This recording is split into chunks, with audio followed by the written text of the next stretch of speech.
அவ்வையார் தனது யாத்திரையில் பல்வேறு ஊர்களுக்கு பயணித்து அறிவு பரப்பிக் கொண்டிருந்தார். தீவிரமான வெயில் அவரை வாட்டியது.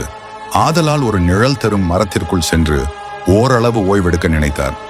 அந்த நேரத்தில் அவர் ஒரு அழகான நாவல் மரத்தை கண்டார். அதன் பரந்த கிளைகள் நிழலால் படர்ந்திருந்தது. அவ்விடம் அமர்ந்து ஓய்வெடுக்க முற்பட்டார். அந்த நேரத்தில் ஒரு சிறுவன் அந்த மரத்தின் கிளையில் அமர்ந்திருந்தான். அவன் முகத்தில் கிளர்ச்சி, கண்களில் மிளிரும் பக்தி மற்றும் ஒரு தெய்வீக ஒளி இருந்தது. ஔவையாருக்கு அதை காணும்போது அவன் ஒரு சாதாரண சிறுவன் அல்ல என்று தெரிந்திருந்தது. அவன் மகிழ்ச்சியுடன் ஔவையாரை நோக்கி, பாட்டி, நீ ஓய்வெடுக்கிறாயா? உனக்கு பழங்கள் வேண்டுமா என்று கேட்டான். ஔவையார் அன்புடன் சிரித்து, ஆமாம், நான் பசியாக இருக்கிறேன், எனக்கு கனிந்த பழங்கள் கொடு என்றார்.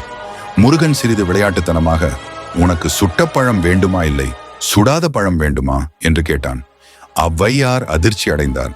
பழங்களில் என்ன சுட்ட பழம், சுடாதா பழம்? சரி, சுடாத பழமாவே போடு என்றார்.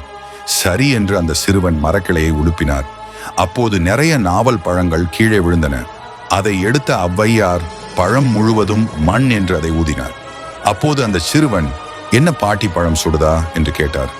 அவர் உடனே அவன் பாதத்தில் விழுந்து, நீயே முருகப்பெருமான், நீயே அறிவின் தெய்வம், உன்னுடைய விளையாட்டில் எனக்கு உண்மையான பாடம் கிடைத்தது என்று பக்தியுடன் கூறினார்.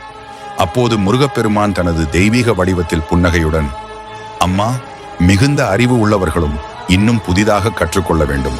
உண்மையான ஞானம் என்பது தன்னலமற்ற மற்றும் முடிவில்லாத பயணமாகும் என்று அருள் வழங்கினார். ஔவையார் இன்பக் கண்ணீரோடு முருகனை புகழ்ந்து பல பாடல்கள் பாடினான். அந்த நாளில் அவர் வெயிலிலிருந்து நிழல் மட்டுமல்ல, தனது அகந்தையிலிருந்தும் விடுதலை பெற்றார். அதன் பின் அவர் முருகப்பெருமான் மீது பல துதி பாடல்கள் இயற்றினார்.